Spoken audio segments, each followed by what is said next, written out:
What's happening, everybody? This is Todd Wilson with another episode of Elevate Your Game. Today, we have husband, father, the head coach of Cal Lu, former head coach of Crespi and multiple other schools. Just one, Calabasas. Just one, Calabasas. Just one other head coach. Just one other head coaching. I only coach at schools that start with the letter C. Oh, wow. Calabasas, Crespi, When Cal I start my Lu, head coaching career, Chaminade. I don't know what letter it would be. But I'm coming for core prep next. Hey, come on, we'll take you.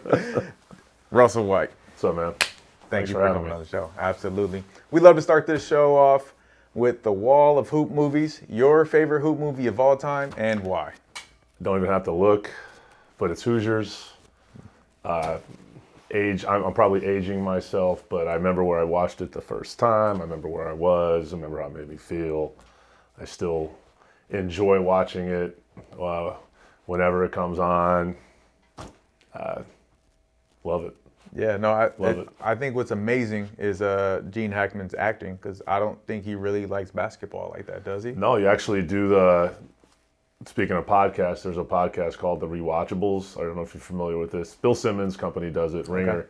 And they pick great movies from the past and they basically dissect it for 90 minutes. And they did Hoosiers and they talked about how Gene Hackman took the gig reluctantly, thought it was going to suck.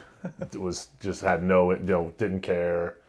And when it was over, he's like, I'm out. Thank God that's over. And it just, obviously it's a classic. It's the basketball movie, it's right? Unbelievable. Yeah, no, that's amazing how they took him. Right along with that, in 1997, I went to the Indianapolis Final Four with a bunch of buddies who were coaching the Chaminade, and the slam dunk and the three-point contest was at Butler, which is where they filmed the championship game for that movie. So we get in there, and everyone's gone. We got there late, but we all grab a ball, and we just go right into the 2-dribble, 1-dribble, crossover, pull-up, game winner. They're great memories. I don't even have to look, man. What else is up there? It doesn't matter. Love it. Hoosiers. Love it. Hoosiers it is. And that brings me, you said you remember where you were when you first watched that movie. Let me ask this, when did you fall in love with basketball? That's a great question.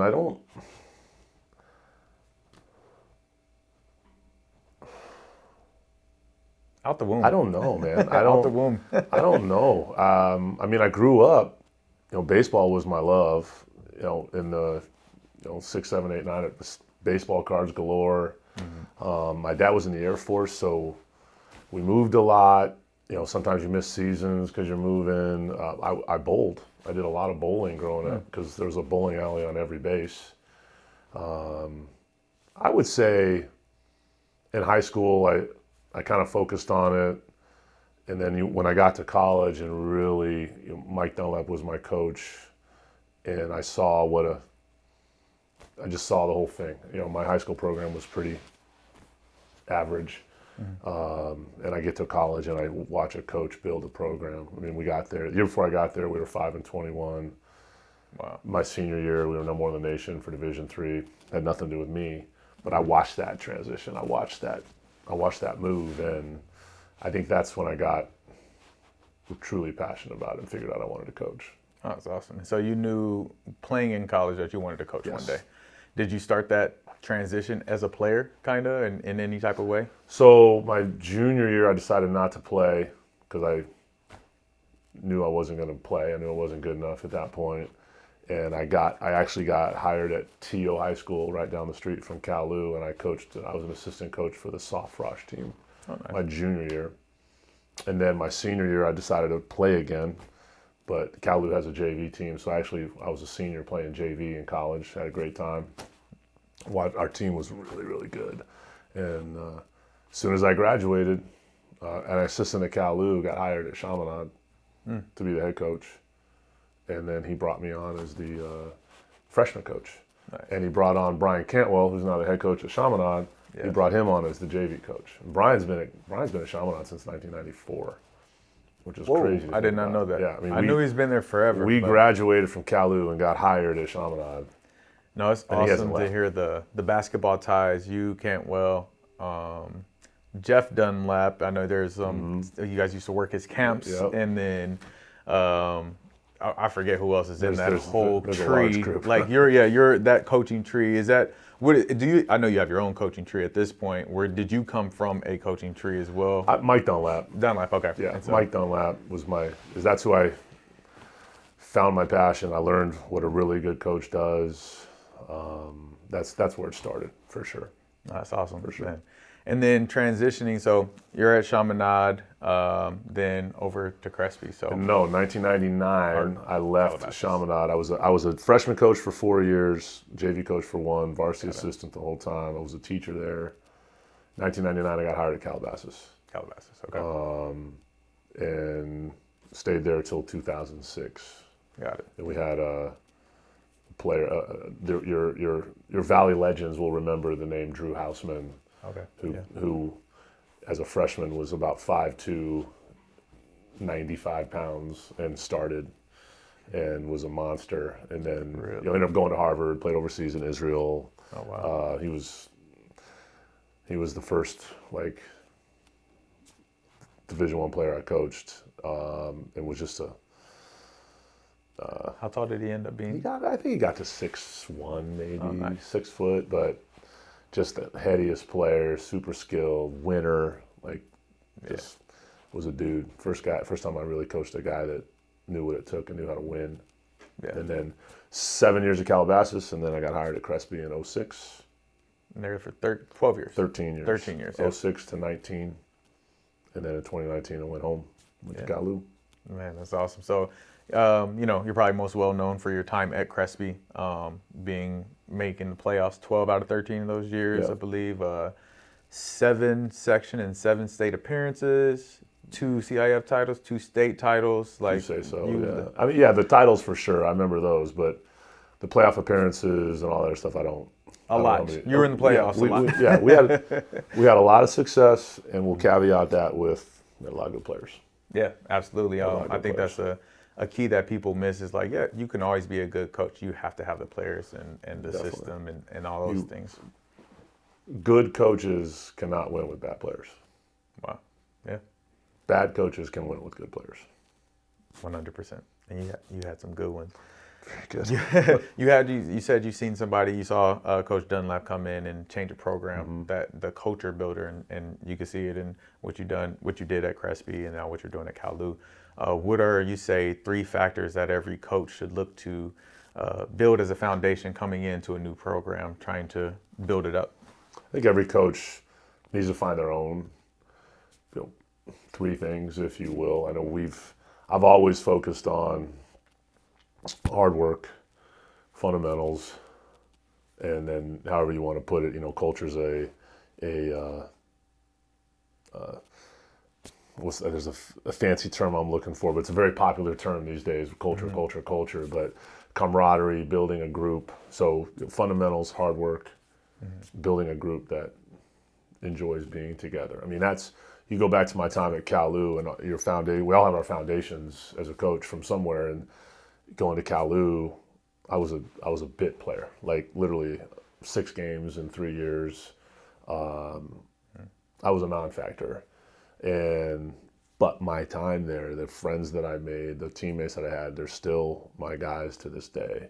And that's really important to me. So that's something I really try and build. Everywhere we go, we try and do a lot of stuff outside of basketball so that those bonds are created. It's not just hoops. And then the fundamentals and the work ethic, those are obviously pivotal to anything we do. If you want to be a great podcaster, you got to do your research. You got to put the work in. You got to know what's going on. You can't just show up and do it. If you're going to be good at anything, you got to put the work in. And then the fundamentals, just lay it down. We always can, what the SEALs say, you revert to your, you don't revert to your highest level of training. You revert to your lowest level of training. And if your fundamentals are rock solid, you're going to be fine. And what are the fundamentals? I think because they've changed question. or but I always say this, basketball's the same.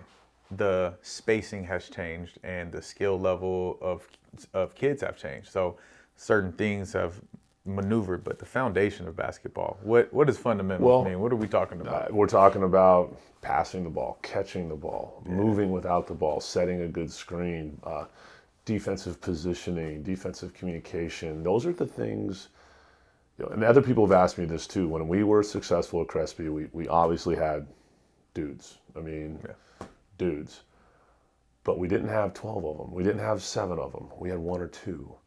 And everybody else in the program was rock solid fundamentally. You know, didn't take bad shots, didn't know who, didn't think who they were. They guarded. I mean, one of them was Russell Stong, who became an absolute social media darling. Because he went to, that's a great story, not for here, but just how he got to UCLA. But Mick, I've had a conversation with Mick. He goes, Russ was the most fundamental player we had. Because he just, all the, the jump stops, the pivots, the ball fakes, the passing and catching and moving. And just, for me, those are the fundamentals. And those became important to me because I learned those at Cal Lu, but then I go to Chaminade and I coached the freshmen for 4 years. And that's what I did. Like, our practices were defensive footwork, passing, catching. Triple threat.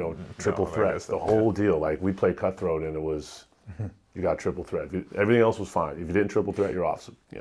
And that, by the time our 4th year at Chaminade, we won the CIF title because, a couple of those guys that were on everyone had the fundamentals down because we just emphasized that. And then when I took over Calabasas, when I took over at Crespi, what a lot of people don't know is that I was in a lot of freshman practices. I was in a lot of JV practices. Developing. Making sure that those things were being taught. And then when those guys got to varsity, they didn't have to reteach. They knew what to do, and now it's okay, hey, let's build on the offense. Let's build this.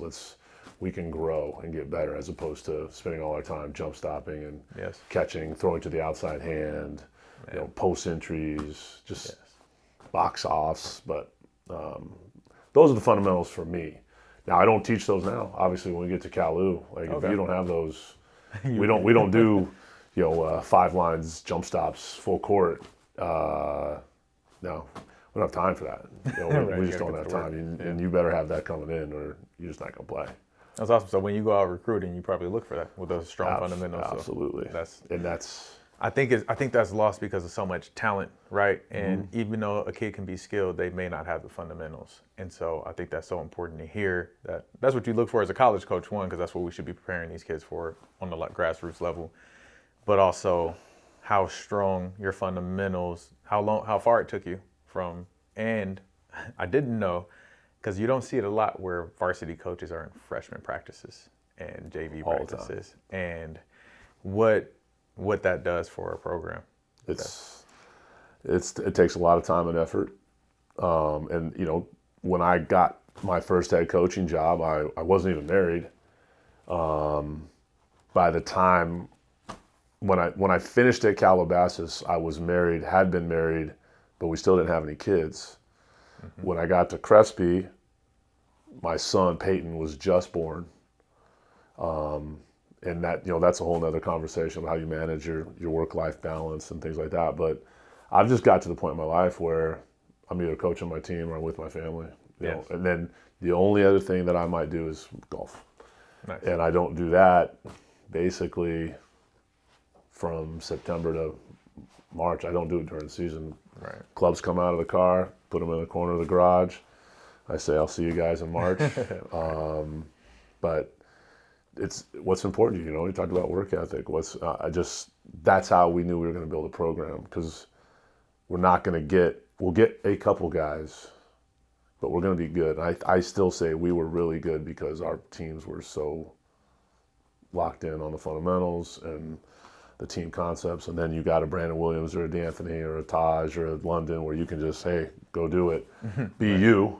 Yeah. Some of the guys, it's funny, some of the guys at Crespi that I used to coach, they gave me grief. They'll even say, like, guys been in the Valley long enough, I had the clamps on the players. Yeah. And then they'll come back, coach, you had the clamps on. I'm like, yeah, because you weren't good enough. That's messed up. Like, I watched a lot of D'Anthony and Brandon. I think London was gone already before I really started paying attention to basketball like I did. And Yeah, they didn't have clamps. No clamps. They didn't have clamps. No clamps. No, they didn't. Brandon would probably admit this. I needed to put a few more clamps on him his senior year, but he was on a mission. Like he was crazy. I remember his first game back from that, and it was at Calabasas during the summer. Yeah. Oh, I remember that. I was like, who is this kid? That's one. That was 1 on 9. That was so crazy. He was on a mission. So with that, I do have to ask this because you said something that's very important, going back to your fundamentals, not taking bad shots. I think it's something that haunts us in the game. I think it's a misconception from the parents of, oh, my son gets to shoot because he touches the ball. How do you hold kids accountable and buy in if they're not that dude and that they shouldn't be taking those shots? What does that conversation look like? Because they're like, you don't want to take a kid's confidence away, but you also have to be real with them. What does that conversation look like? I'm real with them first, and then I build their confidence up. This happened actually a couple times this summer. I was coaching a club team, and somebody would take a shot, and a couple guys on this were like, "Good shot, Johnny," whoever his name is. And I look at him, why is that a good shot? Yeah. Why is that a good shot? I've always been pretty direct. Okay. That's not a good shot. As I've gotten older and more mature and hopefully a better coach, it's, let's have a conversation about why, now it used to be, hey, that's not a good shot. Trust me, it's not a good shot. Now it's, why do you think I think it's not a bad shot? You kind of have a conversation, and then, with the way it is now, I mean, we stat every practice, we stat every game. Like, we got all this data, like, you're shooting 22% from 3-point line, and you're taking a contested step back 3 with 20 seconds on the shot clock. Yeah. That's not a good shot. And if you think that's a good shot, we need to talk more, but you're going to lose, and you keep taking that shot, you're not going to play. Yeah. You're not going to play. Bad shots are, I think you said it well, like it's a big problem.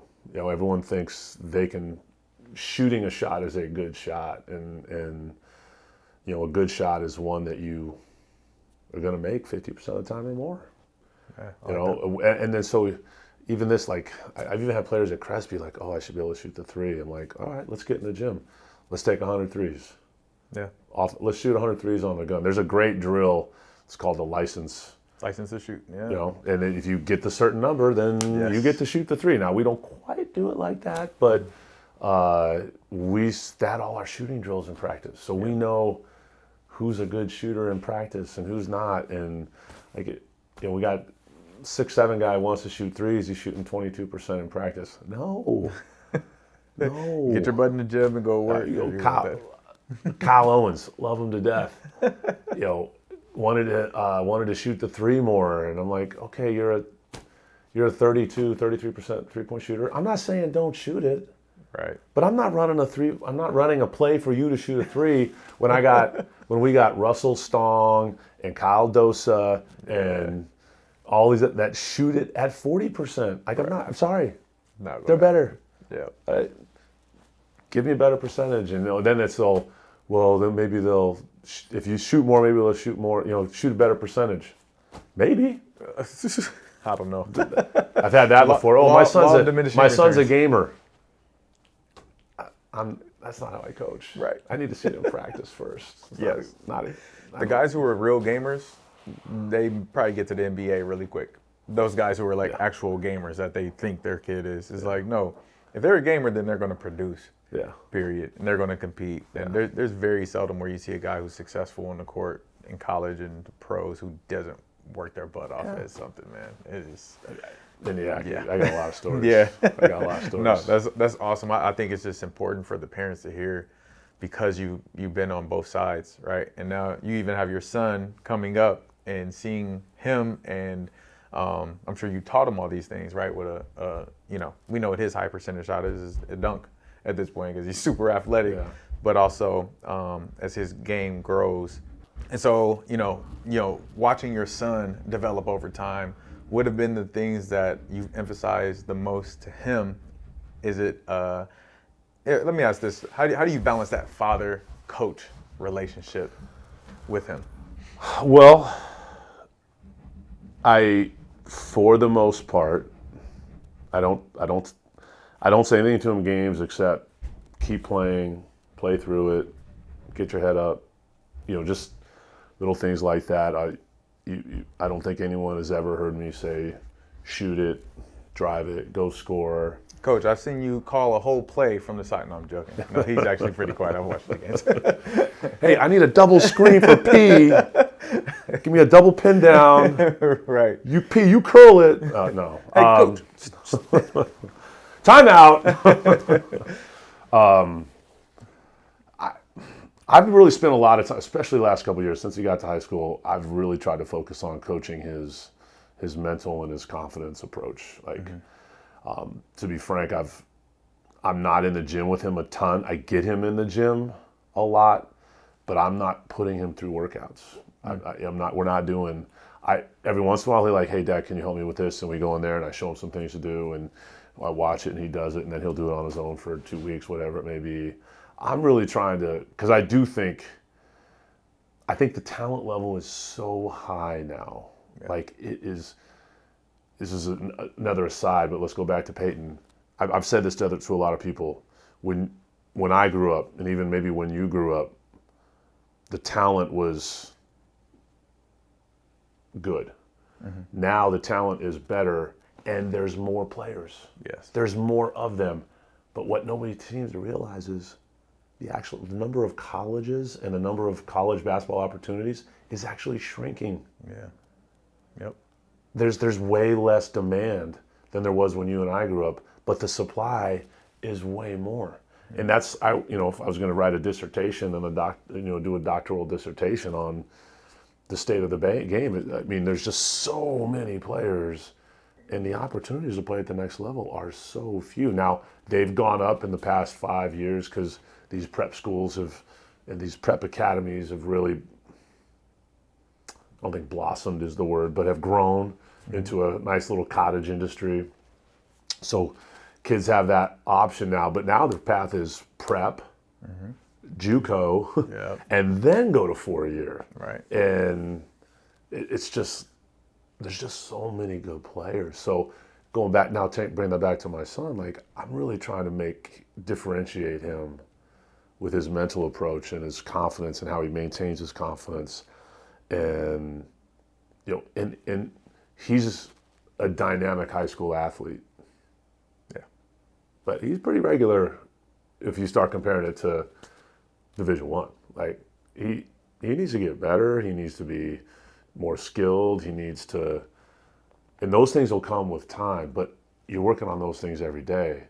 But what people don't work on every day is their mental approach and their confidence level. How do you, that age-old expression is life's not what happens to you, it's how you react to what happens to you. What are you going to do when the ref calls a foul you don't like? What are you going to do when your teammate doesn't pass you the ball 2 times in a row? Are you going to throw your hands up and throw a hissy fit? Or are you going to have a chit-chat, remind them, hey, I'm over here? Or, you're going to get in his face and tell him to pass you the damn ball? Whatever you're going to do, you have to train.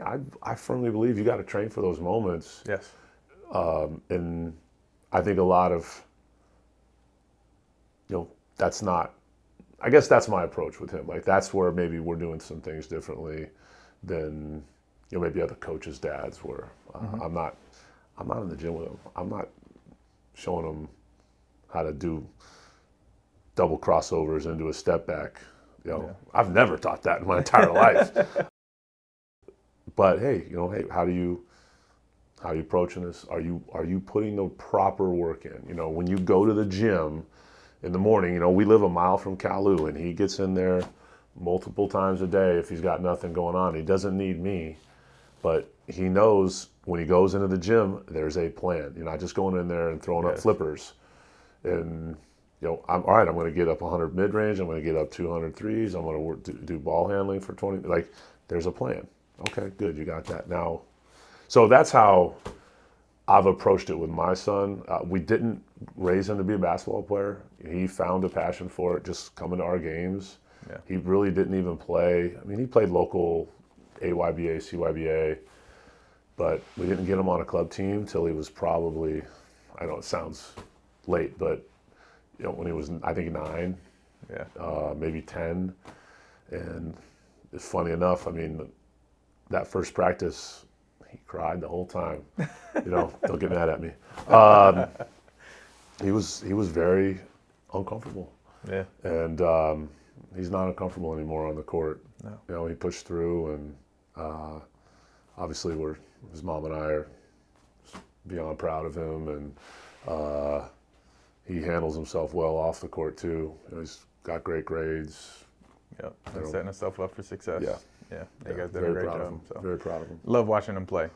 I saw him freshman year fall league, and I've seen him when we used to go up there with the pros, and he would just come shoot around and stuff, and he wasn't as tall and explosive as he is now. Yeah. And just his growth from 8th grade to 9th grade was like, oh, goodness, this kid's going to be a player. Yeah. And as the college coaches are starting to reach out and talk to me, obviously, because I see him, but, and I believe what he does as well as anyone is he impacts winning. He just does things that impact winning a lot more than maybe the average fan might notice, whether it's set good screen, make an extra pass, box off. He's bigger and stronger than I've ever been in my entire life. And I heard you had hops back in the day. You're talking to the wrong people. My sister did. My wife did. But he just does all the little things that help you win. Yeah, an example of it, watching you probably, all the fundamentals and things that you're talking about is like, oh, this is how you play basketball. Where, like you said, my generation, N1 is how you play basketball. That was how we thought to play until I had a coach show me the game the right way. And so he got a good... And he works on his skills, but he doesn't, you were talking about shot selection. He doesn't take bad shots because he doesn't want to miss them, because he doesn't want to hurt the team. Like, and we've had a couple of conversations, like, especially in club in the summer, like, this is when you go make those mistakes and you go figure out what you can do, and you need to learn how to drive, because he's basically figured out if he's going to play at the Division I level, he needs to be a 3. Yeah. Unless, if he's going to be a 4, it's going to be at a low D1. If he wants to go to a mid-major or bigger, he's going to have to be a 3. And that means guard skills and shooting. But part of those guard skills is driving, getting by guys. And sometimes you should always drive to score, but creating contact, getting fouled, creating a play, not necessarily for you, but I'm getting in the paint, I beat my guy, this guy steps up, boom, good pass over there. Like, that's all part of where he needs to go. And he knows it. Yeah. But you talked about all this training stuff. Like, what do trainers never work on? Defense. Well, you might do that because you're playing ones. Yeah, but they don't. Passing and catching. Yeah, well. Nobody can pass and catch. Most trainers don't. I do every single day. Because I know this, right? As a coach, I hear it from passing coaches. In traffic. Angles. And when it matters, you're up 4, a minute left, they're pressing, they're trapping. Can you ball fake, step through? Can you back up dribble, step through a double and hit the open guy? Or are you going to jump the pass and throw a lollipop over the top that some athlete comes and steals and dunks it on you? Like, that's the stuff that, when I'm watching players to recruit and they make that jump stop when traffic comes and they pivot around a guy, like, those are things that get me a little excited. Like, okay, this guy knows how to play. Yep. So at our level, you don't get freshmen at our level that contribute if you're good. Right. Your best Division III teams, and I didn't know this when I got the job. Okay. But your best Division III teams have juniors, seniors, and grad transfers. They're 21, 22, 23, 24 years old. Yeah. They're grown men. Yeah. You're a freshman going D3. You don't have the body ready to go up against a grown man. You don't have the knowledge to go up against a grown man that's been playing for 4 years. So my point is, at the Division III level, it's pretty rare for a freshman to come in and contribute on a regular basis. Because those freshmen that can do that, they go get scholarships. So how do you build what we've figured out, what I've learned is that you build a Division III team by trying to identify potential players that are going to come in and get a little bit bigger, get a little bit stronger, get a little bit better, and now they're going to be good. Devin Lewis is a great example.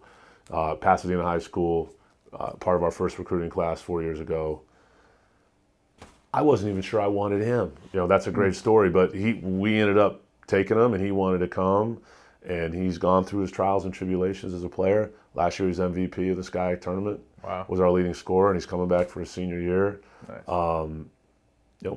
Barely plays. Like, that's how you're going to build a program. But what my point is, like, if we got a guy that has a core fundamental base, can pass, can catch, good shooting form, can make a post entry, is a willing defender, okay, let's take that. Let's get him in the weight room. Let's get him better. Yeah. Let's teach him how to make reads. I mean, our level is so read based. You've got to react to what the other team is doing. It's so more advanced than even the Mission League. I coached there for 13 years.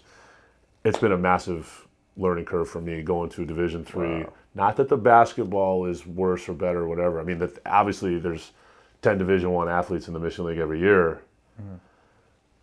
But the level of basketball that's being played is so much more cerebral. It's way more chess than checkers. Wow. Like, you go into a Mission League game and there's going to be, scouting's great, prep's great, but now that in that first quarter the other team has adjusted. Oh, now you got to adjust, and now the other team, like, that adjust, readjust, readjust. That's 3, 4, 5 times a game or more at this level. Whereas in high school it was 1 or 2, maybe. Yeah. And half the time it didn't matter because we got the best players. Right.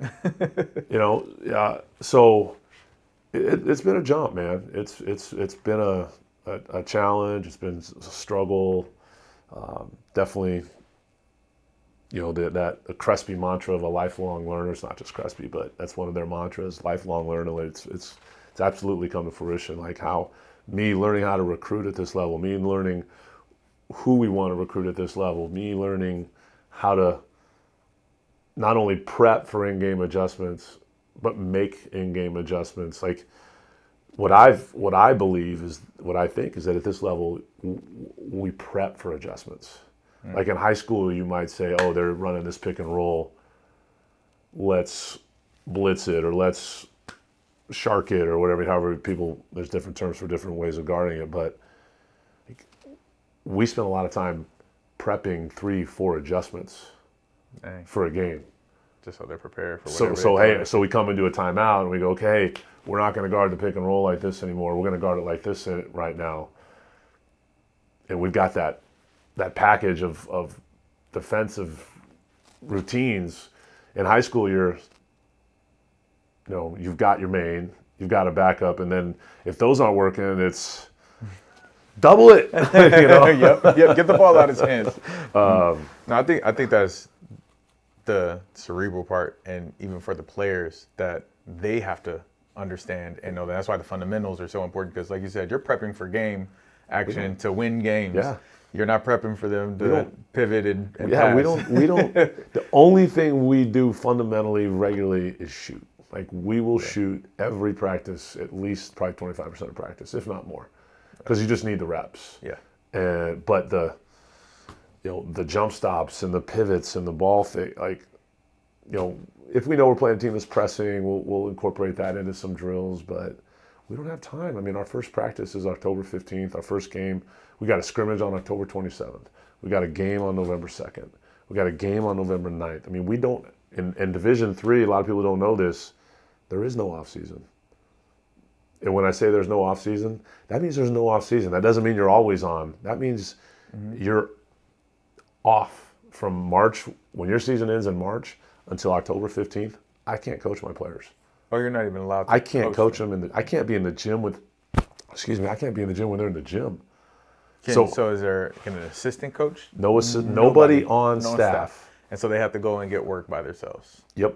You're allowed to open the gym for Well, them. I'm not allowed to open the gym for them, but if the gym is open, they can go use it. Right. Okay. Got it. Wow. Like, I did not know it's that. I thought there nuts. was, because even in Division One now, they can hire on staff to be their trainers at least 2 or 3 times. Right, and they got pockets of time during the summer where the guys are in school and they can do 4 hours a week. Is that a budget thing or what is that? That's a Division III. It's just a I rule. used the word earlier, mantra. It's a philosophy. They don't want sports, and this is every sport, not just basketball. They don't want sports to be the end all be all at Division III.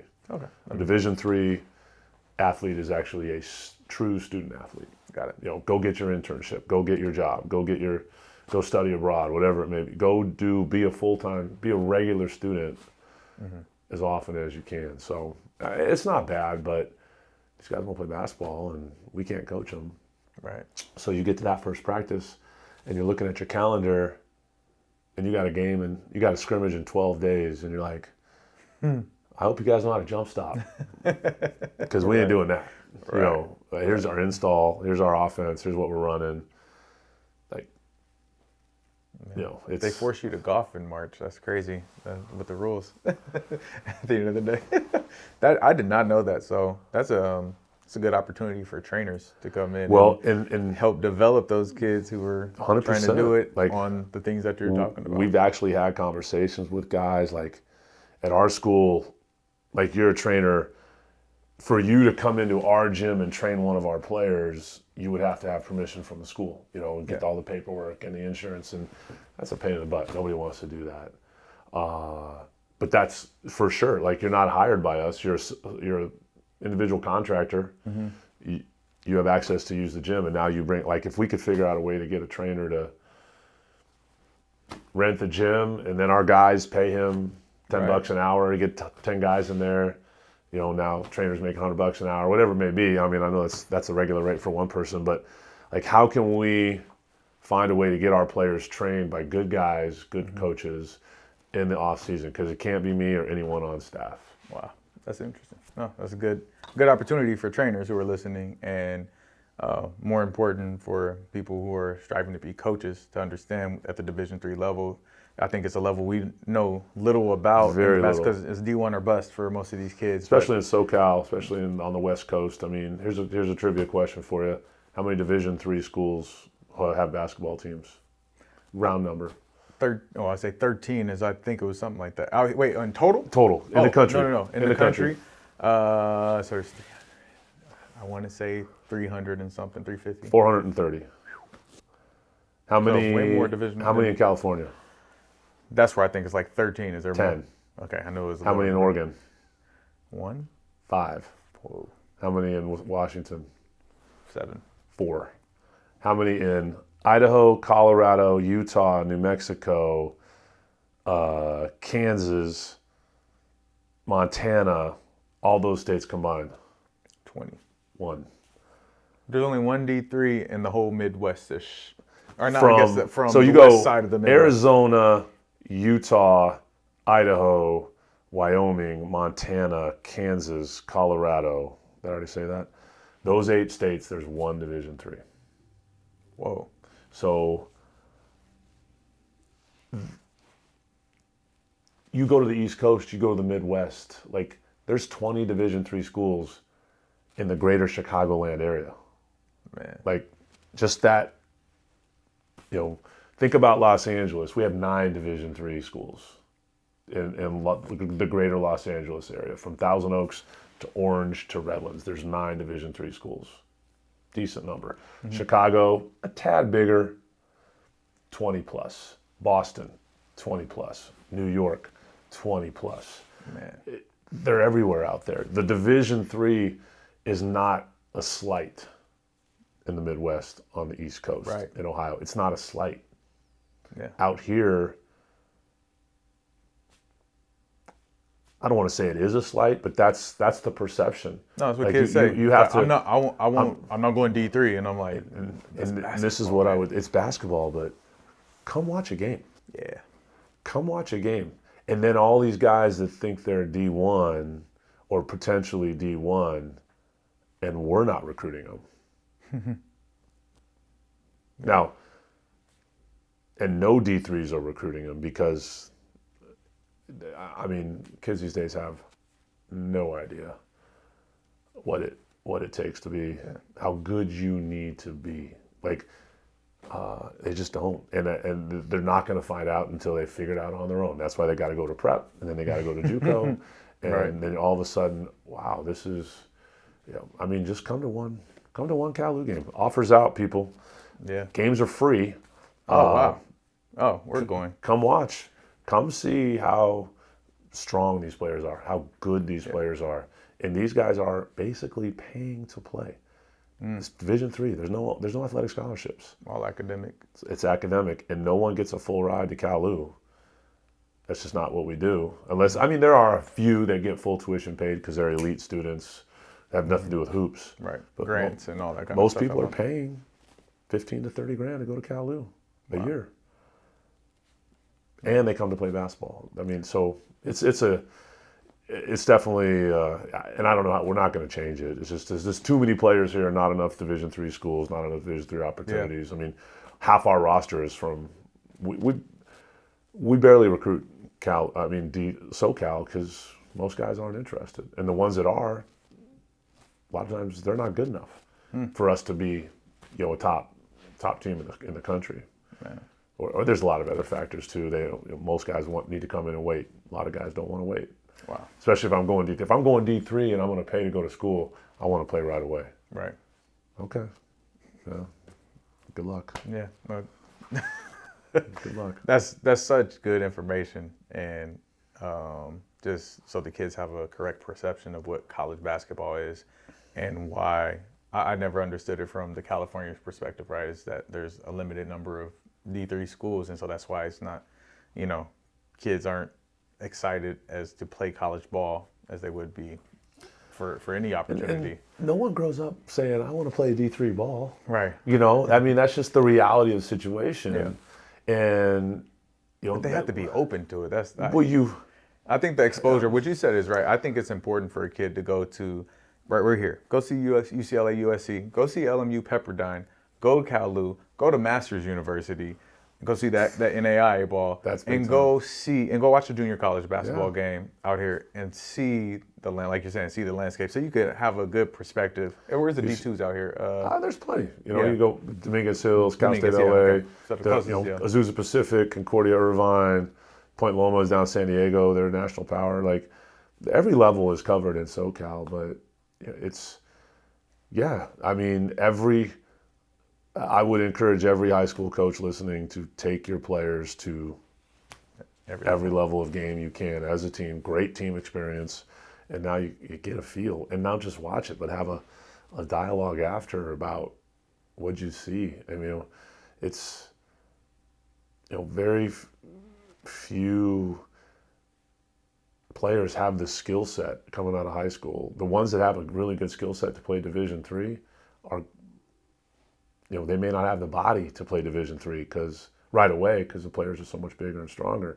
Yeah. You can be a skinny athlete with a great skill set and go to UCLA and USC, and you're going to get on the court because you're so athletic. But if you're not super athletic and you're 6'5", $180, you're going to get beat up. Yeah. I mean, you're just going to get beat up. Doesn't mean you can't go in and contribute and play, but it's not like you're going to go in and be a dude. And so many kids and families just discount Division III right away because that's not what they grew up wanting. And I get that. That's why I don't recruit freshmen, juniors, and seniors. I mean, freshmen, sophomores, and juniors, unless I have some in. Like, your kid was a potential D3 guy. He's a sophomore. Hey, come on down to campus. I'll show you around. But like some random kid, like we don't waste our time with that stuff anymore unless someone tells me they absolutely know they're Division III, want to be Division III, they're okay with Division III. Then I'll start recruiting them early, but otherwise, we don't even talk to guys till they're a senior. Right. When they start realizing, no one's calling me. Yeah. Yeah. Okay, what are my other options? And everyone, and every once in a while we call kids. What's your plans? What are your hopes? I'm keeping all my options open. That's code for I want to play at the highest level I can. No, I But tell I don't- this story often. I tell this story often. I had a Division II offer. I was in Kansas at the time. I played my senior year in Kansas. A Division II offer, Washburn University, great Good institution, good program. they had dudes. Bob Pittman, yeah. Yeah. And offered me on the spot. Saw me at a camp, offered me on the spot. Go for a visit. Hey, we want you now. It's the early. I'm a senior. It's October before the season starts. And hey, we want you to sign now. There's another guard, but we want you. And me and my dad, not knowing anything, I had Division I interest. I had teams asking about me to my coach, never contacting me. And That's not interest. now I know because it didn't happen, right? And so ended up in junior college, and my story, blah blah blah. But if there's ever a basketball moment where I'm like, why didn't I just go at that moment? Because I didn't know, and that's why this show was made. That's why Core Prep was made, so parents have information. Yeah. Because of the misinformation and the ignorance of just not understanding how this works. Is that, like you said, the training is one thing. Doing the right things when you're training is another. Working on the stuff that's going to translate to the game, that's going to get you to the next level. Understanding college recruitment levels of basketball, and just all those little details that get lost in. Oh, my son has a highlight. He dunked on somebody. No, it's way That's tougher than that. great. You used a word that we talk about a lot. Recruiting. Does a player's game translate to our level, to what we do? Like, there's 20-point scorers that we don't have any interest in. Yeah. Meanwhile, there's 6'5" post players that go 5-5, and we have interest in. How does it translate? Mm-hmm. Well, how does your body translate? What do you project? I mean, if you're 20 points a game and got a full beard and you're done growing and it looks like you've kind of peaked out and you're beating up on players not as big and strong as you, then those are I don't want to say red flags, they're yellow flags as we recruit and figure that out. But man, I think speaking of, I mentioned this word earlier, cottage industries, like that knowledge, if you're giving that knowledge to your clients at Core Prep, and they're taking the knowledge, because this is another thing I've learned, Todd. Some do. That ain't me. That's not my son. My son's better than that. They hating on you. My son's better than that. My son is better. That's not going to be my son. Did you see him play last week? Like you said, he dunked and he made a three. If we're giving advice, highlight packages. Just having some fun here. Don't show bank threes. Okay. Don't show free throws. Okay. Don't show me uncontested layups with your strong hand. Limit you catch and shoot threes. The catch and shoot three packages. How many catch and shoot threes do I need to see from one guy as I'm watching a video? What package? should kids put in the highlight film? This is great. Yeah. Well, this is for me. I'm one coach out of 430 in Division III and over 1,000 very well in the accomplished, country. coach. But go ahead. Yeah. Fair. Still learning a lot about this level. The college, but yes. Shouldn't be more than 40 seconds because that's all we're going to watch. Put your best stuff early. Show your athleticism. Show your wiggle. Can you dribble by guys and make plays? If you're a shot blocker, put that in there. If you're going to do a catch and shoot three, a guy drives, kicks it out to you, and you make the shot. Like, okay, one of those. What is your skill set? Can you show me your skill set in 40 seconds? I don't need to see, and I don't want to see 12 catch and shoot threes from the corner. Okay, you know how many guys on my team can catch and shoot a three-pointer from the corner? I hope all of them. Yeah. That's not a determining fact. That's not moving the needle. Mm-hmm. Can you dribble? Can you get into paint? Can you finish over a guy that's bigger than you? Can you finish with the wrong hand? Can you make a play? Can you guard? Can you guard the ball? That's the one. Can you guard the ball? And we've got a player coming to our program this year who has been out of it for a little bit, and he watched some of our games, and he's like, I need to get in the weight room. because it is way more physical. The Division III level is borderline wrestling. I mean, you're not grabbing guys, but there are so many bumps. I mean, we teach our players, and I didn't teach this in high school, when you're guarding the ball, you're going to use your body to guard the ball, but not your hands. So you sliding, you get to a spot, and you don't beat them to a spot and then back up. You beat them to a spot and let them hit you. Yes. And you take that hit and you bounce them off. You slow them down. And because another thing at the Division III level I've learned is, you know what these guys do? They flip their hips.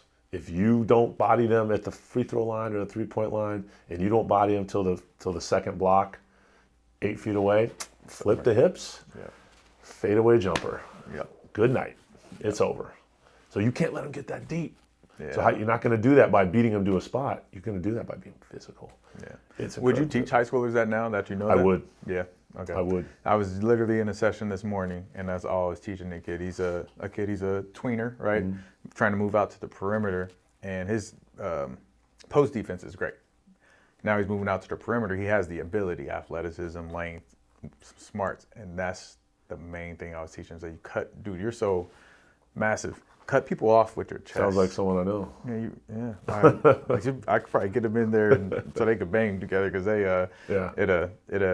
he needs that because he's playing against some little guards right now, which is good because he's trying to be able to guard little guards. But let me know if Peyton, my son, wants to go to college, mid to high D1, and he's going to need to be a 3. He's going to need to guard guys 1 through 3, 1 through 4 almost. And sometimes it's footwork, and sometimes it's smarts, and sometimes it's skill, and you kind of figure that out as you go. But I would absolutely. We call it the early bump. Okay. Defensively, you get that early bump. I was teaching it to my club team this summer. Some high school kids get the early bump. How do you have them reset after they get the bump? What do you have them do? Do you have them reset, kind of back up, like after you cut them off? No, you don't give up any space if you don't have to. Stand ground. If you're strong enough, and that's where the 22-year-old, 23-year-old man comes in. They've got a core, they've got shoulders, they've got a chest. You don't give up that space if you don't have to. Now, a lot of times you're going against a guy that's a bowling ball as well, so you're going to give up some space. But if you can slow them down, you're winning the battle. The skill set, it's like everything. Even in the NBA, you're not stopping those guys. Right. You're trying to make them take certain shots. That's how you guard Durant and all those guys. Can we make them take certain shots? And it's the same at our level. Like, hey, that guy, we can't let him get below 10 feet because he's just going to turn you over. He's just going to flip his hips and shoot a fadeaway. And if he does that, and then you can't. If he does that too often, you're going to get cooked. So if he keeps doing it, you don't have anyone that can do it. Now you got to double him. Okay, well, you know what that's going to do? Somebody's going to be open. Yeah. Like in high school, almost every team's got a guy you can double off of. Yeah, absolutely. Not so much at this level. Right. Not so much. Yeah. Not so much. So you start doubling, and all of a sudden you just giving up open shots. Or like if you don't. So my third year at Cal Lu, we trapped a lot. We had a pretty deep roster, and we decided we're going to press and trap. And early on, it was successful. And as the season got along, we didn't get better at rotating, and we didn't get better at anticipating, and teams got better at breaking it. And by then, we were giving up 40% from the 3-point line. Oof. It was gross. Oof. It was gross. And so we adjusted. All right, not pressing anymore. Last 5 games, we didn't press. We cut down on the number of threes we were giving up. But the players it's just really hard you got to be really, really smart with your doubles and really, really smart with your rotations. And again, it's a very, very, very high cerebral game at this level. The athletes aren't as good. You still got guys that'll throw down some great dunks and some guys that are better athletes than everyone else, but there's no there's no quick rabbits. There's no guys that go super fast or what if I call them Bugs Bunnies or something like that. There's none of those. Yeah, they're just all really good.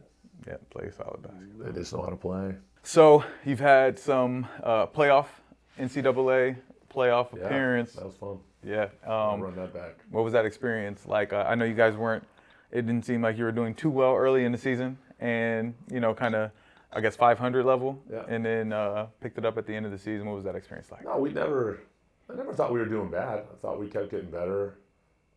We stayed the course, as you would say, and we played our best basketball at the end, which, as you know, as a coach, that's kind of rare. I mean, for like a lot of different reasons, but 20 high school coach for 25 years now, 5 years coming up on 5 years as a college coach. Probably 15 to 20% of the time your team's playing their best ball at the end of the year. It's not common. We did it. We went to NCAAs. It was awesome. What really made it awesome and great was because it was NCAA, like all the arrangements were made for you. Oh, that's nice. So when you're in high school and you're going to go play Cajon and San Bernardino for a semifinal game in the playoffs, you got to get the bus. You got to figure out where you're going to eat. You got to we make the NCAAs and all right, here's your travel agent. Call them up. Where do you want to go? Or where are you going? They know where we're going. Mm-hmm. All right, you're going from LA. We played in New Jersey, closest. Are you okay with Philadelphia? That's the closest major city airport. That's great. How far is it away? It's 20 minutes. Great. Where do you want to go? What time of the day you want to leave? Oh man, that's beautiful. The only bad part was because we basically reserved the tickets on a Monday and we leave on Wednesday. Half our guys were middle row. Wow. No fun. Not for basketball players. No fun. Yeah. But in the bus is taken care of. They tell you where to go for the hotel. I mean, like all the travel ops stuff is done for you. And sometimes it's screwed up. Like coaches have told me that sometimes they don't have a bus. This, that, but it was really good for us. And the best part was, we returned our top 8 guys. So a lot of guys got that experience, knows what's that about. And going back to, you want to talk about playoff success. I mean, I truly am a firm believer is there's no success without failure. We won a couple state titles at Crespi, but there were multiple years where we lost in the first round. We made state playoffs 7, 8, 9 times, whatever it was, but the first 3 times, 4 times, we couldn't get past the first round, or we couldn't get past the second round. And I remember in 2015, DeAnthony was a junior, Taj and Brandon were sophomores. We had a big kid named Mitch Mikhailov, and our only senior was a kid named Mike Krakayan. We actually won our first round playoff game in the state. All right, that's great. And a team came in to play us in the second round. It might have been the third round. We might have won our second one, but this team came in, and I remember just thinking, this is the hump. We have never gotten over this hump on our path to being as good as we can be. And fairly close game early, and I remember exactly third quarter, DeAnthony's guarding the point guard, and he drives, and he just kind of reaches around, back taps it to himself, and dribbles length of the court for a monster dunk. I mean, it was, at the time, he was only a junior, but at the time, it was one of the best dunks he'd had. And, man, we win that. We go to Maranatha. We beat Tyler Dorsey. We play Campbell Hall with Aaron. Yeah. In their careers, go on to win state. And then the next year, we win Division I. We had all that. We just knew you got to figure out what it takes, as a coach, as a player. Playoffs are different. Therefore, I don't want to say the approach is different, but the mindset is different. You lose, you go home, and are you ready for that? It's just experience. I mean, obviously you do your regular prep work. We know the team. I mean, when we won in the SCIAC tournament last year, we had played 2 teams that we'd already played twice. So we had some experience. All right, here's where we're going to adjust. Here's our second and third adjustments, like we talked about earlier. But the success came, you've just got to try different stuff. I mean, it sounds crazy, but I think it's probably pretty rare, unless you are just supremely talented. Yeah. You're not just going to get in a state championship and go win it all. If you're the best team, the most talent, yeah, good chance. But that's not the case. Right. When you're talking about Division I, Division II, Even open. open division, yeah, like you're not going to have the most talent. Yeah. You have to, it comes down to playing well. Yeah. And executing the game plan, and then the coach obviously putting together a good game plan. But success begets success. You figure out what it takes to win. You figure out what it takes. Then it's much easier to duplicate. And that's what I'm excited about with our team, because we had 8 guys that played and another 5 guys that didn't play that all come back next year to a team that ran the table in the tournament, the Sky tournament, went to NCAAs, and gave them everything they wanted. I mean, we just ran out of gas. I mean, we were up at half by 9. We were up. It was a 1 point game with a minute and a half left. I mean, we were, if you were seeding it out, we were probably the 63 or 64th seed. In the I was about to ask. Yeah, I mean, we were way down there, and we were playing a top 10 team and gave them everything they wanted, and we just ran out of gas. And then you're returning.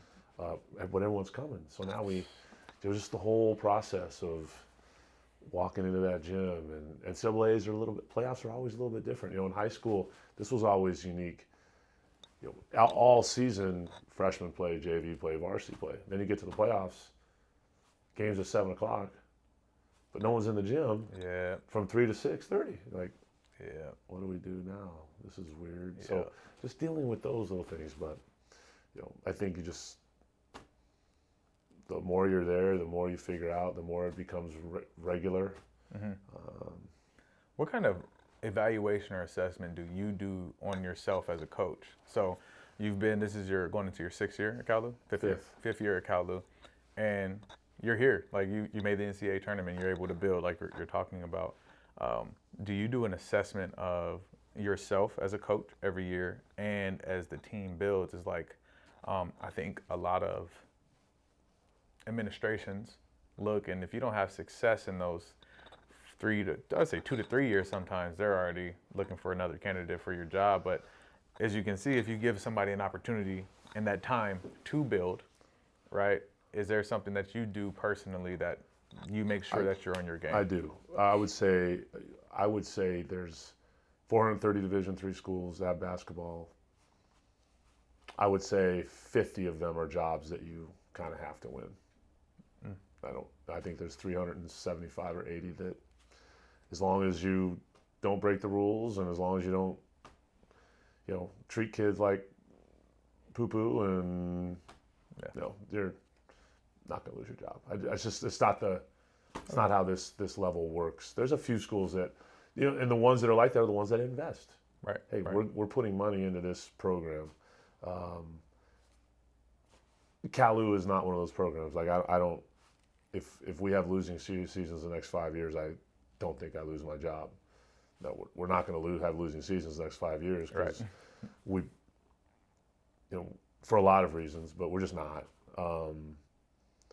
But what do I do? So I have a file every year, and if you came to my office right now, and on one of the whiteboards, there's a sheet of paper that's up there, and it says things we need to do differently next year. Every year. As soon as the season's done, I write down my stuff. I meet with the AD, my boss. I meet with my assistants.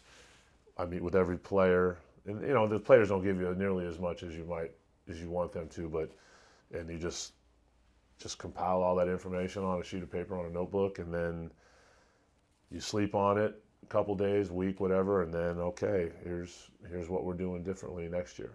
Awesome. And sometimes it's stuff like meals. First year, my first year at Cal Lu those guys will never let me hear the end of it, but they get a per diem because we were in school but the cafeteria wasn't open, and instead of me giving them a small per diem, it was like $21 a day, $22 a day, which is good enough for about a meal and a half for a college kid. But I took that money and catered every meal. Partly because I knew what I did with my meal money when I was in college. Right. And partly because it was an opportunity for us to hang out together, and eat together. I firmly believe breaking bread together is one of the fastest ways to create a relationship. So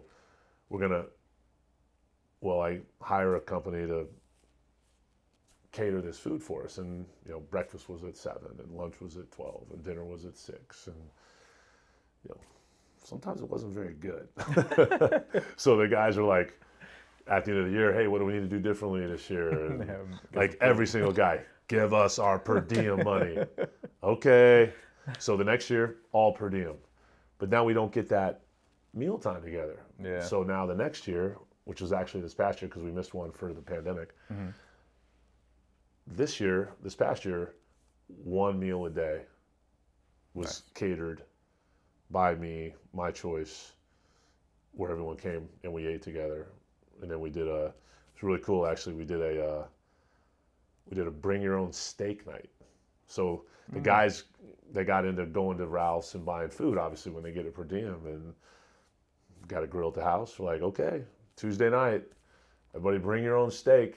And we grilled them all up on the grill and hung out at the house in the backyard, and everyone had steaks together, their own liking, and just do stuff like that as often as we can.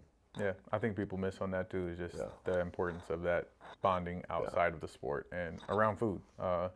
You see it as far back as the Bible. That's what Jesus did, man. He broke bread with people, and that was open. It opened everybody up to connecting. Had a little wine too. Yeah, a little. That helps. That always helps. Not with high school kids. No. All right, but avoid that. That's a job loss. No, that's. I think that's awesome. Just seeing your growth, right, from high school to college, and understanding that, and then the things that you need to develop, and you're continuing to develop as you're growing in the game.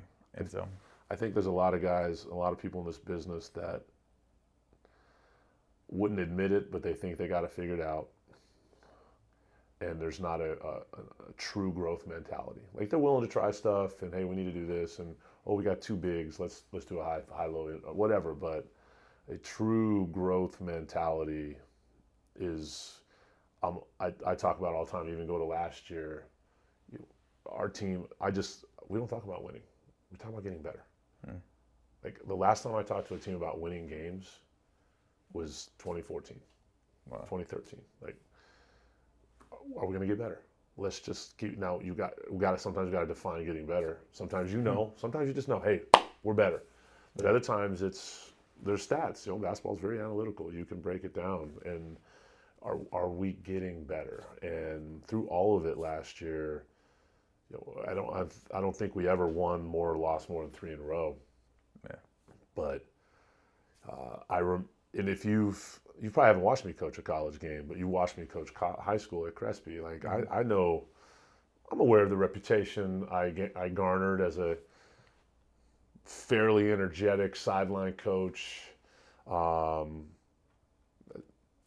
don't do that anymore. Like, really, I gotta come see it again. Yeah, and why is that? Because it was required for growth. I don't need to energize my players and get them to play defense at this level. They're going to do it. Like, I've learned to trust them that they're going to do it. I don't need to. I don't talk to the refs nearly as much as I used to, because I've realized it doesn't matter. You just get to this point. You just you continue to mature and grow, and you realize, I just need to focus my energy on my players, and think about the next move. Again, going back to, like, you spend time yelling at your players because they're not D'ing up, or you spend time yelling at refs. What you're not doing is thinking about the next move you need to make. The next play. Yep. And those are all things that I've learned in the last 4 years, and like, you wouldn't recognize. You probably wouldn't recognize who I am as on the sideline. I'm still feisty. Right. That'll never go away. I'm still, I'm not the easiest guy to play for, because you're going to get pushed and you're going to get challenged on a regular basis. But it's all for growth, though. Like you said, right. all you're thinking about is, are we getting better? Yeah. And ultimately, as a coach, what's our job? To get the most out of our players, to get our players to be the best they can. And when you come to a realization that yelling at them or telling them to use the backboard when they miss a layup, when they try and just finger roll it in, or get the high follow through. You know, when you realize they already know that. Like, you don't need to remind them every time. You know, and then our team's so deep. Like you ain't doing it. That guy's gonna do it. Get him out. You know, like it just. Yeah. So I'm a big like, hey, how are we gonna get better? And then all of our players get a summer development plan, handwritten or not. Well, it's typed, but a development plan. You need to work on this. You need to work on this. You need to work on this. Here's how you're gonna do it. Here's video for you to watch to see what we're talking about. Because after that last meeting, we can't engage with them basketball wise. All I can do is say, hey, you doing what you need to do. Yeah.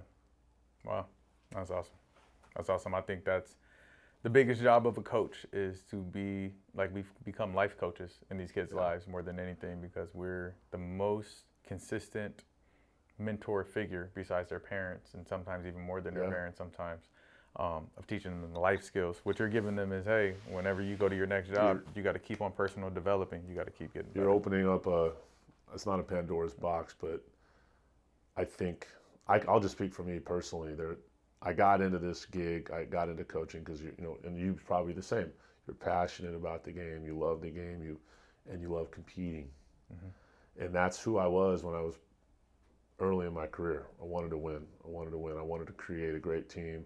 I still cared about my players. Yada yada yada. I still have literally a player I coached 25 years ago. We talked 2 days ago. Like I still have those relationships, which are valuable, but when I got to a point in my life where I realized that I didn't have to win to be a good coach, I became a way better coach. Wow. If that makes sense. Like, you don't have to, if it's all about winning, there's gonna be collateral damage. Yeah. And I think that's one of the problems with our business. At the, I don't want to say high school, but high level college, they got to win. Yeah. They want to keep that $4 million a year job. They got to win. So what am I going to do to win? Anything and everything. Yeah. I don't have that problem. I coach guys that love playing ball. They're not there. They're not getting paid.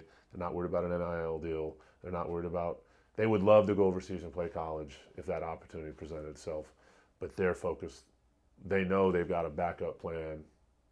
And we're life coaches. Like, all of our players at Cal Lu have mentors, former Cal Lu basketball players that are mentors in the field that they want to go into. Wow. So they're struggling during the season because they're not playing. Hopefully they can call their mentor and say, hey, did you ever go through this? But more importantly, when the season's done, hey, I need to get an internship next summer. What'd you do?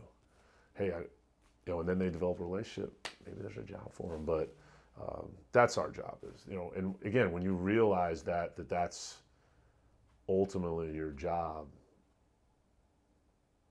you're going to be a better coach. And your players are going to, like, the relationship I have with my players now is better. Like, I feel bad for the kids I coached at Calabasas.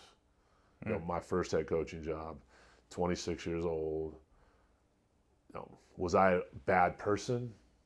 No. Was I incredibly immature? Oh yeah. and I've said this to a couple of those guys that I still talk to. Like, I wish you would have got a better version of me.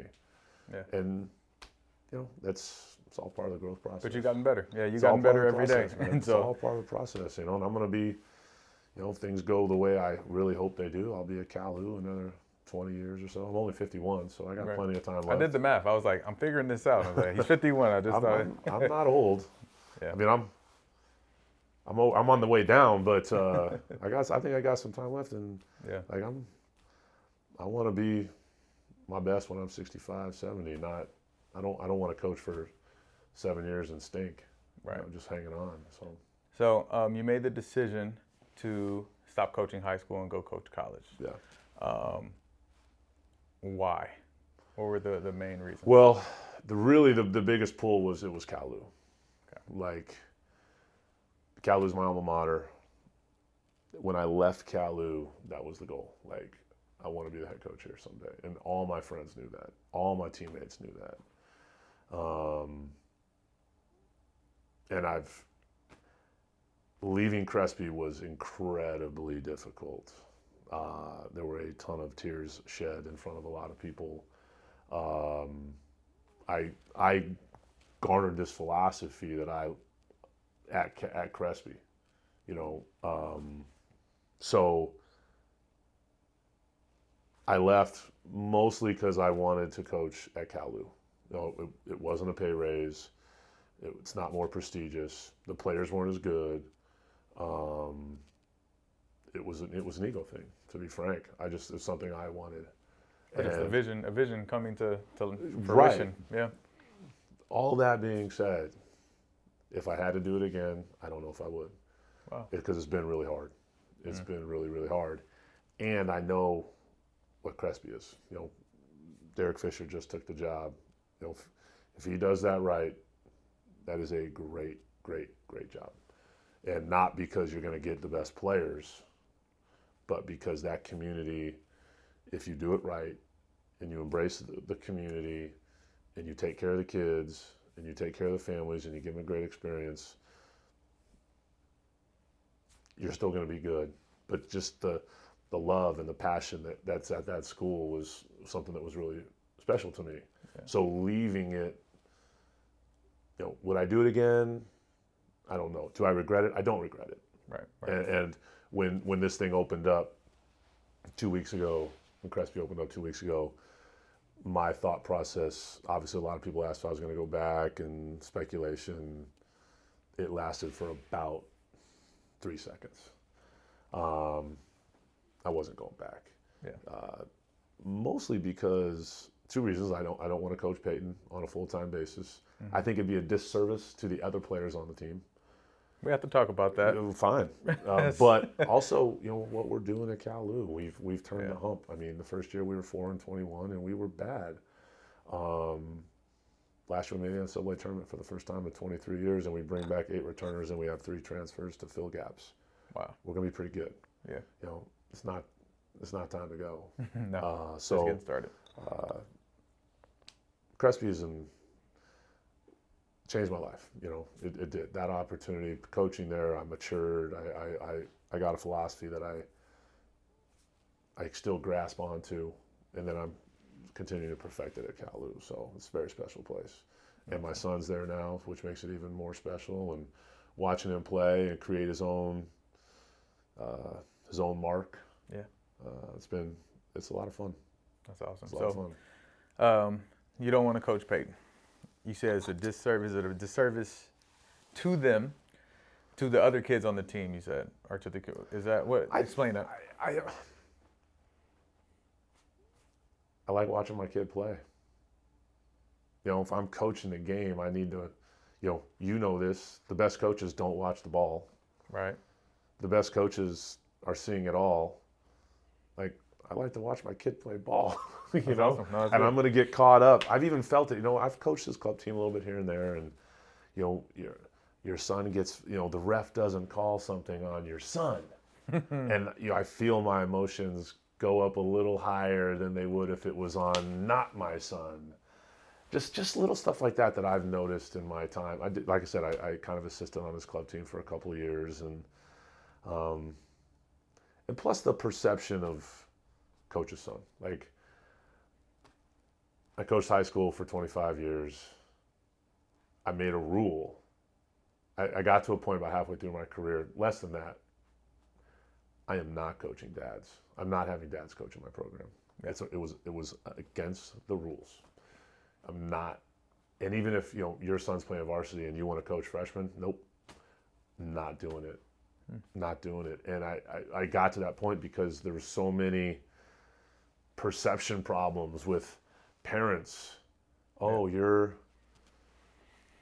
he coaches the freshman team, but his son's on varsity. But his dad, coach likes him more. It was all garbage. Yeah. 97.5% of coaches are playing the guys they think they're going to win the game. Say it all the time. Every once in a while, there's something in there but I'm playing the guys I think are going to win. Yeah. But the parents don't see that. Parents are, when it comes to their own kids, parents don't, and I'm the same way. Like I don't see it the same way. We're going to view it from our son's perspective again, 95% of the time. Because you're a 80% better of the time. dad than you are a coach. Hopefully. That's the goal, right? I think you're a better dad than you are a coach. Said. That's well said. Yeah, and I think that's well said. I think that's important, and because you recognize that, and you recognize the emotions, and seeing him in club ball and understanding that, and then also from the point of view is that you've done the work as a dad to prepare him to whoever he's coached by, he's going to produce. And we talked about that earlier, the strides that he's made on being himself, becoming his own player. With the training and the discipline and the fundamentals that you place in him as a dad, being a basketball coach, that I don't have to coach my son for him to get what he's earning. Right. So he's gonna. I don't need to. He's already been shown what he needs to do. Now he's just got to go do it. And me coaching him is not going to get him to a better place. Me being his dad, it will get him to a better place. And you said it, like, ultimately we know that life isn't what happens to you, it's how you deal with what happens to you. And he's got a coaching change right now. Now, the number of people that have inquired one way or another if my son is going to transfer is more than this. And the only way he would transfer is if his mom and I felt like the coach was a bad person. Yeah. Not a bad coach, a bad person. And, hopefully we don't transfer in the next 2 weeks. But this won't air for like 8 weeks, so we'll know by then. Yeah, then you can delete this. Yeah. He's gonna be fine. Yeah. Like, we want to win, we want all that stuff, but ultimately, and here's the other thing, that what the people close to Peyton grew up with Crespi. Like, he was born a month after I was hired. He grew up in that gym. He grew up watching London. He grew up watching D. He grew up watching Max. He grew up watching DJ. He grew up watching Taj. He grew up watching Brandon. He grew up watching Kyle Owens. He don't want to play anywhere else. He wants to be on that board with those guys and be right next to them. Those are his idols. He goes home at night. If he's not watching his game film, he's watching their game film. Like, he might love Crespi more than me. Like, he's not. That's what he knows. That's home. Yeah. That's home. I mean, it's, JJ Prince at Viewpoint is a close friend. My youngest son's godfather. Brian Cantwell was my teammate at Cal Lu. He's at Chaminade. David Rubibo, former assistant at Harvard Westlake, best program in the state probably. He wants to go to Crespi. Yeah. That's what he grew up with. And I love him for it. Awesome. And he doesn't, I love the fact that new coach announced on Tuesday, and there is no conversation from him about, do I need to leave? Yeah. Like, he's in it. Yeah. This is home for me. And I'm proud of him for that, because the mentality is these days. Yeah. I mean, like I said, more than this many people call me thinking he might want to go. If he ever had an out, this would be it. This would be it, and he still don't want it. Yeah. And again, my wife and I would only jump in if we felt like the coach was a bad role model. Right. Yeah. No, and it doesn't appear that that's the case. No. Good guy. Yeah. Good guy. Coaching pros. Did you know that, we'll just talk about the guys who made it to the league or scratched the league with London, Brandon, and Dan? No. Never. No. Brandon maybe. Senior year? Because he was just so athletic. Okay. And you see it now on the highlights, and even, he just, that burst. Yeah. That quick step, that first step is, it's explosive. But I've always been a sell short guy as opposed to a oversell guy. Even with my own son, it appears that he is well on his way to being a college basketball player. And 3 years ago, there's two guys that I coached club with, and they were telling me the whole time, your son's going to play college ball, your son's going to play college ball. And I'm like, I'm not convinced yet. I'm not convinced yet. I've always been a sell short guy. I think London played in the perfect system in college. Yeah. He just signed in Greece yesterday, from what I understand. D'Anthony was just a late bloomer. Like, it was hard to get D'Anthony in the gym to put up extra shots till his senior year. Whoa. Yeah, like and then he learned that. But D'Anthony's instincts were just elite across the board. Like, he's the same way at the pros. Like, you look at the numbers across the board, there's always 3 assists, 6 rebounds, a block, Does a little bit of 2 steals. All of a sudden, you look at that number at the end of this, and all of a sudden obviously in high school, it was even more. Just did it all. Brandon was probably the one where I was like, yeah, he's got a shot. Because, Brandon was basically recruited by everyone. Yeah. Virginia was an upset. His biggest two, USC offered, but this was well before they were, it was the Kevin O'Neal era. Just okay, it wasn't the same. Washington State was on them. Illinois came in late, which was obviously a Big Ten school, but he goes to Virginia and blossoms and just plays in the perfect system. D'Anthony had 1 Power 5 offer. Right. 1. Right. USC. And it came senior year, right? Or right It before came senior right year. before senior year. Yep. And being the last man on the Cal Supreme EYBL team. Yeah. And Jay Hart. yeah. Jay Hart saw it. Yeah. Shout out Jay Hart. He saw it, and then dynamic freshman year, just kind of doing it all. Mr. Do Something, as they call it, or something like that. But And then was injured most of his sophomore year. no, he was not injured.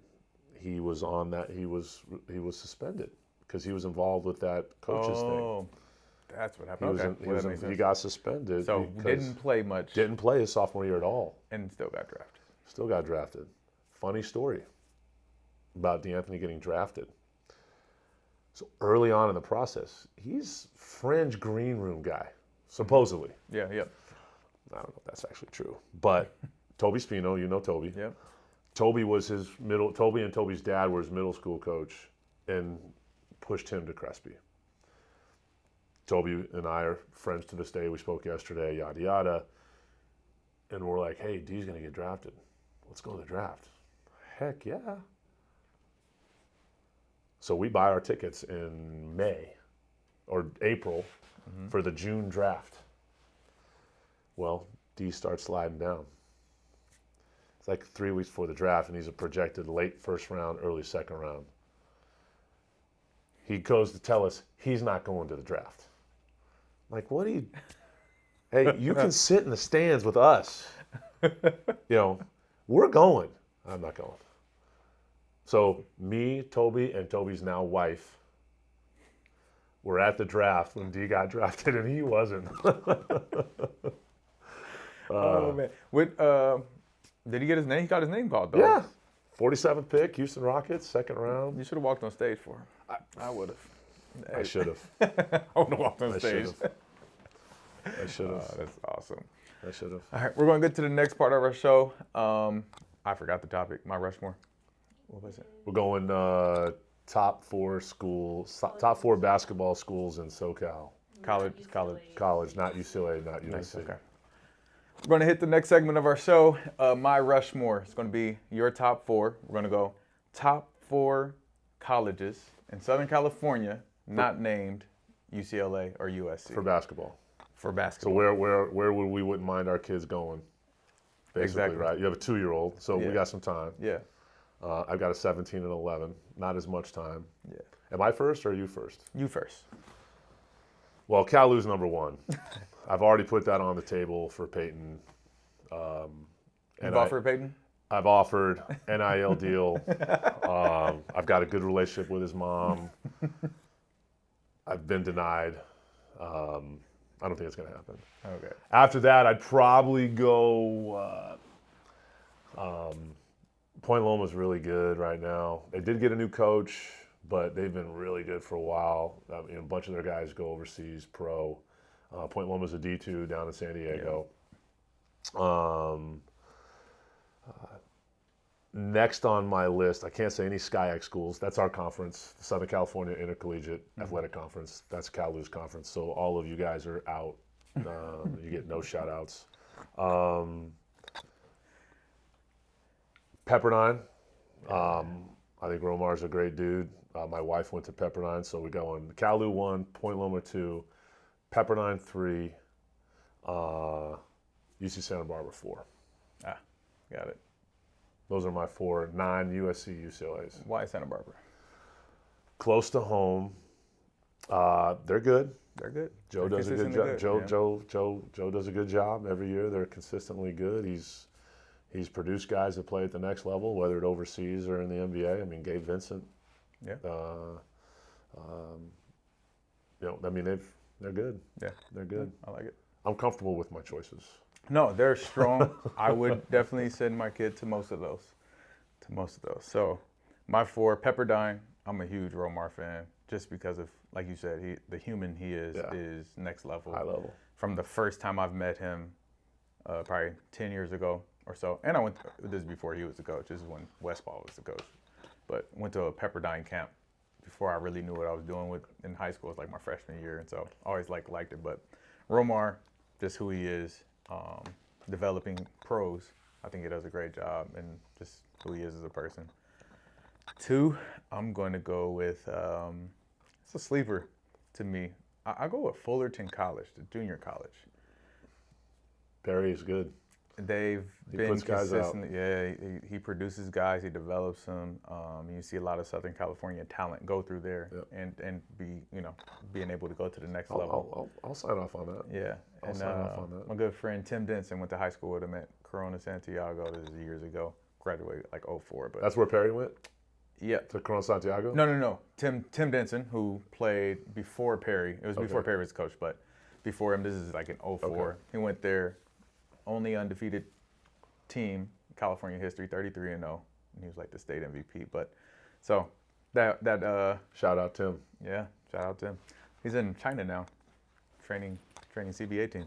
But 3, I have to go Cal Lu because you're there. I've always admired your coaching, so yeah, I'll take it. Fanboying you while you're here. We appreciate it. And I would know my kid to be in good hands and. Well, on the rise. Last one. I'm trying to really think about this. UC San Diego. SDSU, San Diego State. Okay. San Diego State. Yeah. I love the pedigree. I think they have the there's blue bloods and then there's the Gonzagas. I think San Diego State's in that, not Wichita State of late, but they were in that for a while where, hey man, like that's a basketball school, and I love.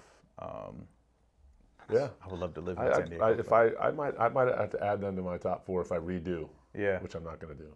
Yeah, but San Diego State. They're good. Is that 4? That's 4. All right, good. I'm done. I didn't know I was going to get through that, guys. So next, where were you when? A moment in basketball history that impacted you. We're going to go to. Well, I know. I mean, I got a couple, but I know exactly where I was when Christian Laettner hit his shot. Okay. 1992, sophomore year, Cal Lu. I was in the West Dorm. Not that anybody knows where that is, but I was West Dorm, watching the game. I remember, and even to this day, I'll walk past that dorm sometimes with friends and go, that's where I was when Christian Laettner hit the shot. I was in that dorm right there. That's for sure. I know that one. You give me a couple others, I might be able to. Now let's stick with that. I think that's probably one of the most well-known basketball moments in history. What was your immediate reaction after you hit the shot? Was it a celebration? I believe there was some jumping up and down. Ran into the hallway, and when I jumped up, I think I hit my head on the door jamb. So you did have hops. Got you. I could jump over a couple pieces of paper, for the record. Yes, nice. Christian Laettner, I was not watching basketball. I was 6 at the time. Maybe not even 6. I might have been 5, about to be 6. And but watching it as I got older, those moments of Christian Laettner was hated. We'll start there. So I watched the documentary. 30 for 30. Yeah, the 30 for 30. That thing is like crazy. Everything leading up to that shot and him doing that in I want to say the audacity of him to do that was awesome. Yeah. And like we always talk about great players, and who is it? Rob Ballantyne came on the show, and he made a good point that we don't always celebrate the champions. We celebrate the people who were dogs. The Allen Iversons, no championships, but Carmelo Anthony, like we still respect their game and who they are as basketball players, even though they don't have rings. He had that to him with the ring as well, though. So it's like you're going to respect that man forever because of that. This is something that we haven't really talked about yet, and it's hard to win, man. I've said this to my team more than once. It is really hard to win. The higher you go up, the harder it is to win. It is really hard because a bunch of people are trying to stop you from doing it, and including yourself sometimes. I mean, how many times we get in our own way? Yeah, it's hard to win, and that's why you gotta enjoy it when it happens, and you gotta respect it. And it doesn't just happen. You don't just win. You can just show up. And you can just play, but it doesn't matter what level it is. You don't just win. Maybe if you're at a really small school and you got an elite player and you can just show up and win, but you don't just show up and win. It's really, really hard to win. So, we got to respect that. Absolutely. And I've always been I've always appreciated and loved dynasties. Like, on the course, Tiger Woods, just his elite mental toughness. We talked about that earlier, and just consistently winning through all of it. I have a lot of respect for that. The Patriots, so good for so long. It's hard to win once, much less twice, 3 times. It's really, really hard. And I'll that being said, you've lauded me for our successes at Crespi, and I'll give the goods away. 13 years at Crespi, you know how many league championships we won? I'm gonna try to guess. Hold on, because I know these years. Have you won any? One. We won one. One. DJ, no? No, it was Brandon and Taj senior year. Oh We wow. went undefeated 2018. Whoa. I mean, the 2 years we won state, we didn't win league. It's just really hard to win. That's the Mission League for you. 1, but 2, really hard to win. It's really hard to win. Yeah. It's really hard to win. Wow. Yeah. That's awesome. All right, we're flipping the script. You're the interviewer. Okay. 2 questions for me. Could be about anything.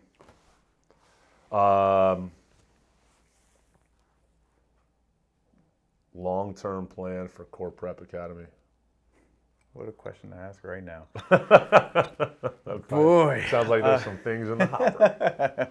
No, so long-term plan for Core Prep Academy. This was built for a student athlete, and it's always been about student athletes. As student athletes continue to develop, and as long as we're creating a program where kids are able to see their goals and given a plan to reach them, whatever that looks like. And so right now it's, we're in 2 schools where we're able to give them the blueprint of how to be a good high school varsity player, kind of a college player. We give them that format. So staying with those partner schools. What's your second school? St. Monica. Oh. Yeah, St. Monica, been there. I didn't know that. Yeah, a year ago. Yeah, a year ago. It's our 2nd year there. So, and then Heritage, just still, it's crazy. They're going into our 9th year. And so really perfecting how we do stuff. We're different from the prep schools of the world where there's not the traditional setting of the classroom. We have a traditional setting in the classroom. We do things a certain way, and I won't compromise that for anything. When everyone else, the hype would be for me to create a team out of Core Prep. Where, no, we're just focused on the development of kids and getting them to a high school where they can be successful. And those things that never change about Core. And so ultimately, I just want to be the prototype for how middle school should be for student athletes. There you go. And so if I could put a Core Prep, in every major city in the country, partnered with a good private school, that'd be awesome. If I could give schools that blueprint of how do you make a traditional school setting the best environment for a student athlete, and put those together. So, yeah. Biggest basketball impact in your life? Who? What? Biggest basketball impact.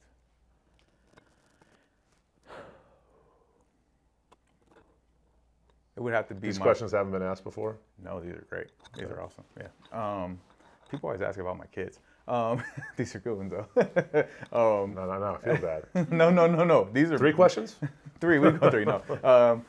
It would have to be the person who popped in my head right away. His name is Henry Woodard. So I started playing when I was 11, a little later to the game. Never really touched a basketball before that.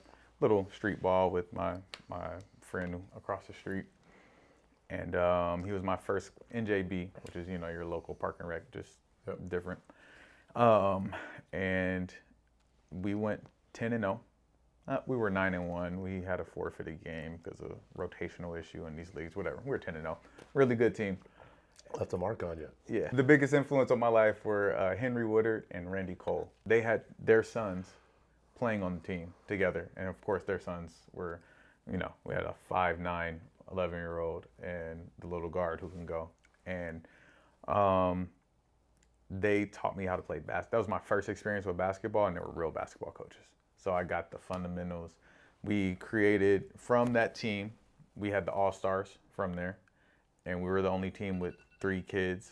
3 of us made that All-Star team. That All-Star team, about 70% of those kids became the Norco Tar Heels, which was a club team, when club teams were only like 1 in the whole area. And they became my club coaches. And the experience, I fell in love with the game. It's funny how the first person that really teaches you the game, because mine was Mike Dunlap. Yeah. And it was my college coach, and I wasn't very good, so I didn't really matter to him, if that makes sense. Not that he doesn't care about me, but like, he wanted to win. I wasn't a guy who was going to impact winning, except for being a great practice player. But man, what I picked up from him, the influence that he had on me as a coach, and he was the first person that really showed me what it meant to be a coach. And like your guy, like, it's your first coach is my first real coach. That's the impact we can have, That's the impact we can have if we do it right. 24-second shot clock. Tell the people whatever you want to tell them. It's definitely Cal Lu games or anything else that message you have for the people. That's your camera there. Got 24 seconds. What's the shot clock in D3? 30. You still get 24. Let's go.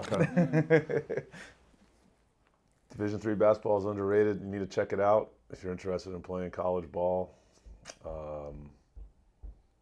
Focus on being the best person and player you can be every day. It'll work itself out. You'll get to where you're supposed to go. Love it. It's not about the hype or whatever it may be. If you're good enough, they'll find you. You'll go where you need to go. May not be when you want it, but it'll happen. So, all comes down to work and approach. Every day. Awesome. Russell White, ladies and gentlemen. Todd Wilson, everyone. Thank you. Appreciate it. That was fun. Absolutely. That was fun. Thanks, guys. Tune in next time. Peace.